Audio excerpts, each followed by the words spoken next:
혹시 비트코인 해보셨나요? 비트코인요? 중요한 체크 포인트 4가지를 소개할 테니 그럼 오늘 알려주신 내용만 잘 체크를 하면 투자할 때 큰 위험은 피할 수 있는 건가요? 코로나19 이후 우리 삶에 정말 많은 변화들이 생겼죠. 비대면 화상 채팅이 활성화된 것은 물론 처음에는 답답하게만 느껴졌던 마스크가 이제 우리 생활에 없어서는 안 될 필수품이 됐습니다. 이 주식 또한 코로나19 이후 많은 변화를 겪었는데요. 이 코로나19 이전에는 주식은 곧 망하는 지름길이다라는 인식이 강했는데 코로나19로 인해서 폭락한 주식시장에서 큰 돈을 번 개미들이 많아지면서 이 바야흐로 전 세계에 주식 대유행이 시작됐습니다. 안타까운 것은 이 대유행 속에서 누군가는 잃을 것이고 또 반면에 누군가는 수익을 볼 텐데 당연히 내가 잃는 쪽이 되면 안 되겠죠. 그래서 오늘은 저와 전문가님이 올바른 주식 투자를 위한 필수 준비물 하나를 소개하려고 하는데요. 영상 보시기 전에 재벌투자연구소 채널 구독, 좋아요, 알림 설정 꼭 해주시고요. 오늘 소개할 꿀팁 단 한 개도 놓치지 마세요.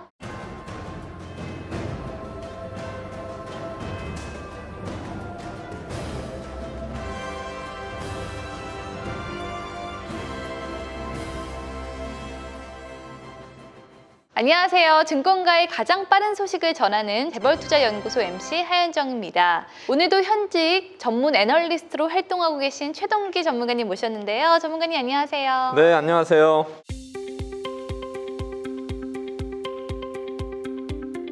오늘은 주식 투자를 하기 전 반드시 체크해야 하는 사업 보고서에 대한 이야기를 해보려고 하는데요. 그렇지 않아도 오늘 주제가 이 사업보고서라는 이야기를 듣고 제가 미리 사업보고서에 대해서 조금 알아왔는데요.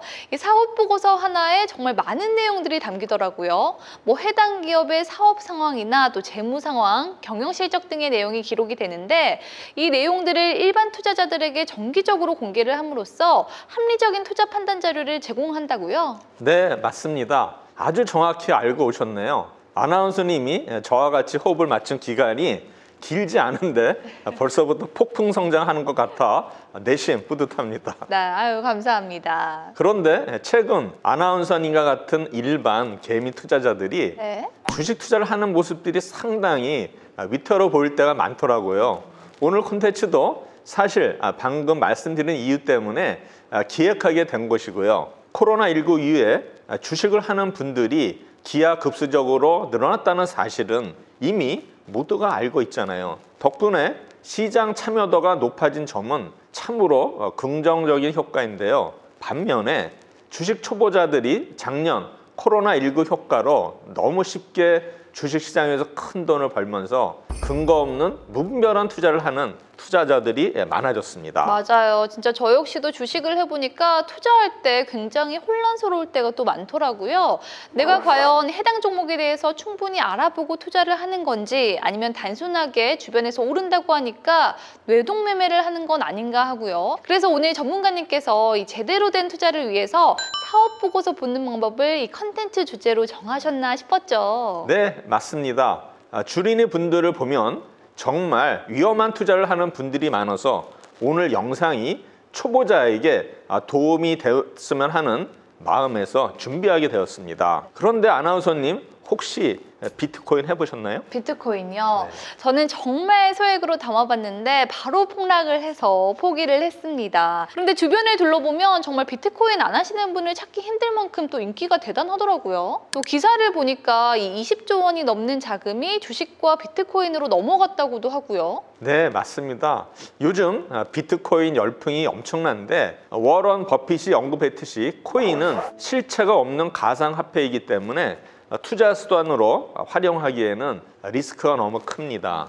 해서 전문가의 견해로 본다면 실체가 없는 비트코인에 투자하는 것보다는 워런 버핏처럼 실체가 있는 기업을 정확히 분석하고 공부해서 투기꾼이 아닌 투자자가 되는 것이 더욱 바람직한 모습이 아닐까 싶은데요. 네, 사실 저도 주변에서 다들 비트코인을 하니까 나도 한번 해볼까 하는 생각으로 소액을 넣었던 거였는데 전문가님 이야기를 들어보니까 자중해야겠다라는 생각이 좀 드네요. 네, 현명한 생각이십니다.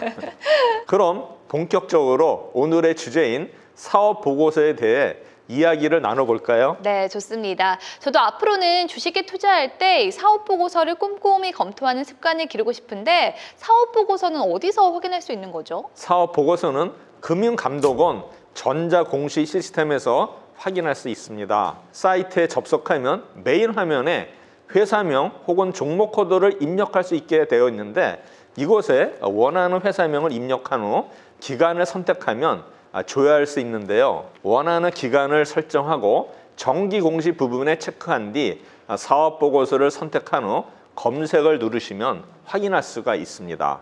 제가 알아본 바로는 사업 연도말 경과 후에 90일 이내 사업 보고서를 제출을 해야 하고 1, 3분기에는 분기말 경과 후 45일 이내 분기 보고서도 제출해야 한다고 하더라고요. 네, 맞습니다. 추가적으로 2분기에는 반기말 경과 후 45일 이내에 반기 보고서도 제출해야 하죠. 일단 영상을 시청해 주시는 분들의 이해를 돕기 위해 삼성전자의 사업 보고서를 샘플로 가져갔습니다. 한번 보시죠.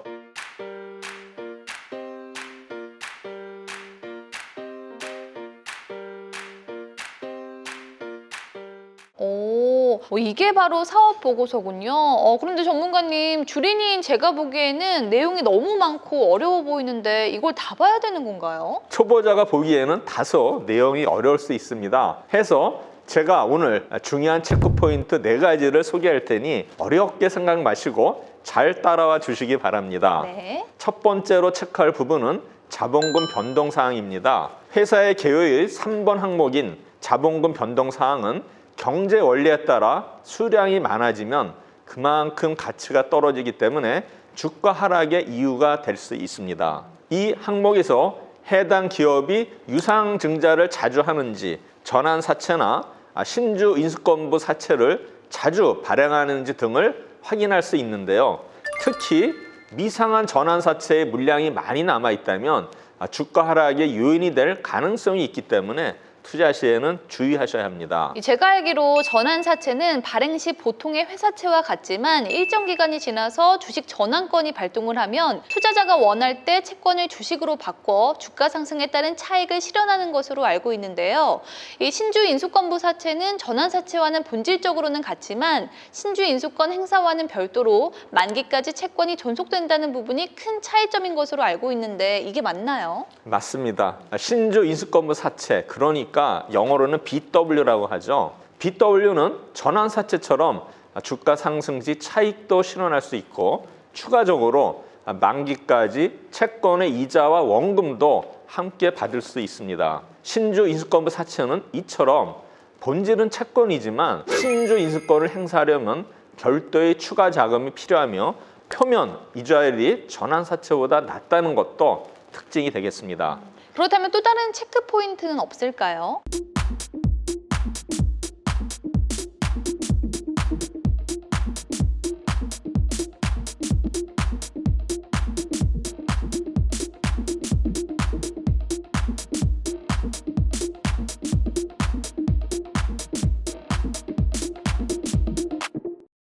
자본금 변동 사항보다 더 중요한 체크 포인트가 있습니다. 바로 사업의 내용입니다. 적어도 그 회사에 투자를 하려면 무엇을 파는 회사인지, 수익 구조가 어떻게 되어 있는지, 어떤 사람들이 주 고객인지, 수익에 영향을 미치는 요소는 무엇인지 이런 정보들을 기본적으로 파악하고 계셔야 합니다. 정말 이 부분은 저도 정말 공감 가는 부분인데요. 사실 제가 작년에 친구들 따라서 이 뇌동매매를 했다가 크게 물렸었거든요. 한번 잃어보니까 이 투자하려는 회사의 사업 내용을 파악하는 것이 얼마나 중요한 건지 바로 알겠더라고요. 그럼 사업 내용 중에서는 어떤 부분들을 조금 중점적으로 봐야 될까요? 여기서의 체크 포인트는 3가지인데요. 첫 번째로 해당 기업이 속한 산업의 성장성을 체크해야 합니다. 해당 산업의 성장 가능성이 충분한지, 지속 가능성은 얼마나 되는지 파악하는 것이죠. 두 번째로는 주력으로 판매하는 제품이 어떤 것인지, 그 제품의 비중이 얼마나 되는지 체크하는 것입니다. 찾아볼 때 시장 점유율도 함께 확인하면 좋겠죠? 마지막 체크 포인트는 수주 총액입니다. 네. 수주 총액이 곧 미래의 실적으로 연결되기 때문인데요. 그렇군요. 투자 전에 항상 재무제표는 봤었는데 앞서 설명해 주신 사업 내용이나 또 자본금 변동사항 같은 내용들은 전혀 몰랐네요. 전문가님 덕분에 한층 더 성장하는 느낌이 드는데요. 아닙니다. 마침 방금 언급하신 재무제표도 꼭 체크해야 하는 포인트인데요. 주로 저는 요약 재무정보, 연결 재무제표, 연결 재무제표 주석을 살펴봅니다. 요약 재무정보의 경우 자산, 부채, 자본, 매출액, 영업비용, 영업이익, 당기순이익을 한눈에 확인할 수 있어서 반드시 보는 부분이고요. 연결 재무제표는 지분의 50% 이상을 가지고 있는 종속기업을 단일 실체로 보고 작성된 재무보고서이기 때문에 경제적 실체로서의 기업 실태를 파악하기 매우 좋습니다. 그리고 연결 재무제표 주석은 재무정보에 대한 자세한 사항을 기재한 부분이므로 재무제표를 확인한 후에 분석 자료로 활용하기가 좋죠. 저는 단순하게 요약 재무정보 정도만 봤던 것 같은데 일반적인 재무정보 외에도 체크해야 할 것들이 더 있었군요. 그러면 피터 린치가 그런 이야기를 했잖아요. 부동산에서 돈을 벌고 주식에서 돈을 잃는 이유는 집을 선택하는 데는 몇 달을 투자하지만 종목 선정은 몇 분 안에 해버리기 때문이라고요. 투자할 때 그만큼 꼼꼼하게 알아보고 신중하게 투자해야 한다는 의미입니다. 맞아요. 진짜 오늘 이야기를 들어보니까 저 같은 개미 투자자와 또 전문가의 식견이 다를 수밖에 없다는 것을 인정하게 되는 것 같네요. 제가 배울 것들이 정말 너무 많은데요. 네. 마지막 사업 보고서 체크 포인트도 궁금한데 알려주세요. 네, 마지막 체크 포인트는 주주에 관한 사항입니다. 대주주 그리고 특수 관계인의 보유 지분이 총 지분의 몇 프로를 차지하는지 확인하는 것이죠. 최대 주주가 누구인지, 지분율이 높은 편인지 체크하는 것도 중요한데요. 만약 최대 주주가 조합이라면 조심해야 합니다. 그렇군요. 그럼 오늘 알려주신 내용만 잘 체크를 하면 투자할 때 큰 위험은 피할 수 있는 건가요? 오늘 소개해드린 내용은 정말 기초적인 부분이기 때문에 제대로 분석을 한다고 하면 투자하려는 기업에 대해 체크할 부분들이 훨씬 많습니다. 사실 사업 보고서 외에도 다루고 싶은 콘텐츠들이 너무 많은데 그건 아마 다음 기회에 소개하지 않을까 싶네요. 네, 오늘은 전문가님과 사업 보고서 읽는 방법에 대해서 알아봤는데요. 전문가님과 이야기를 나눠보니까 정말 전문가가 괜히 있는 것이 아니구나 하는 생각이 또 절로 들더라고요. 주식은 정보력, 매매 기법, 타이밍 등 고려해야 하는 요소들이 많아서 저처럼 스킬이나 경험이 부족한 개인 투자자분들은 종목 선정에 많은 어려움을 겪을 것 같습니다. 혹시 저처럼 종목 선정이나 매매 타이밍에 어려움을 겪는 분이 계시다면 전문가님의 도움을 받는 것도 하나의 방법이 아닐까 싶은데요. 마침 지금 재벌투자연구소에서 하루 선착순 10명만 참여할 수 있는 무료 이벤트를 진행 중이니 조기 마감 전에 무료로 참여해보시는 것도 좋겠습니다. 오늘 다룬 내용 외에도 투자와 관련된 다양한 정보를 얻고 싶다면 전문가님 번호로 성함만 입력해서 문자 보내주세요. 여기까지 전문가의 해안을 내 안목으로 AI의 스마트함을 내 것으로 만들어드리는 재벌투자연구소였습니다. 감사합니다. 다음 시간에 더욱 유익한 내용으로 만나요. 안녕.